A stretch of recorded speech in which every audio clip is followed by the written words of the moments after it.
So that's the point where I first started actually living on the street, was right after I lived in that respite foster care house. And then from there, I lived on the street in Vancouver for a little bit. And that was hard.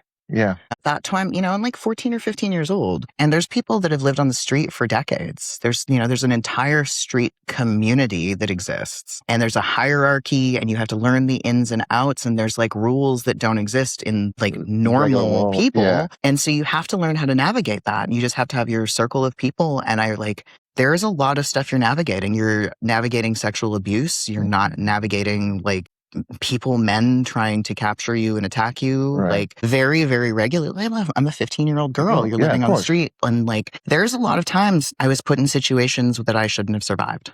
Okay. There was some strange situations that happened, and I have many, many stories of that, but I'm going to be working on my book for what my childhood was really like. Right. Yeah.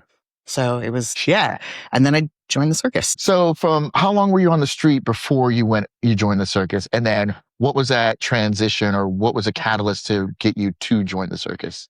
And were you on meth at this point in time or no? Yes. Okay. Yeah. I discovered meth real fast. Okay. Yeah. Yeah. So around 13, 14 is when meth started. About 14, I discovered meth because I joined the circus, I think, at 15. Okay.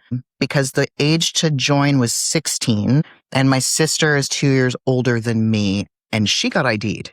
I didn't, because I always looked older than her. Okay. And so I didn't get ID'd. So she got ID'd. I actually ended up traveling with the circus, and she didn't. She just worked for it when it was there. But it was just like they were in town, and it was an easy way to make money. Right. And so I ran games. I ran the ring toss, where you like throw the ring around the top of it was like the plates and bowls and stuff. Yeah. And I had to like set up and tear down. So like I lived on a bus, a converted school bus. Okay. And it was just a plank of wood with like a little crate foam mattress and a sleeping bag. And I worked for a crew called the Pie Car Crew for MF Wagner shows. And you didn't actually make money.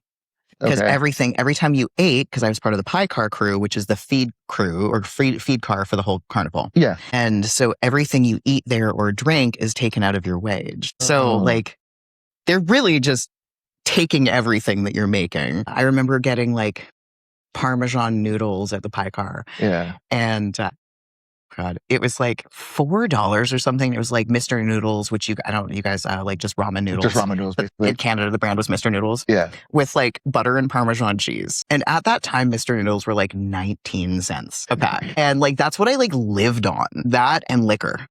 Because like every 15-year-old Canadian, I would like get in drinking contests with all of the dudes from the carnival. And I didn't used to drink. I used to like drink. Yeah. Like, I don't drink hard liquor now because like back then I would be like doing shots for shots with like fully grown carny men. That's crazy. Yeah. That's wild. It was not a good time. Well, it was a great time, but it was like probably not a good position to put myself in, but like I could carry it. Like I don't know what happened there. I don't know why, but like I could fucking drink. And so it was just like this joke, and they all think I'm older than I am. Right. Right. And so like they all think I'm like 17 and I'm fucking 15.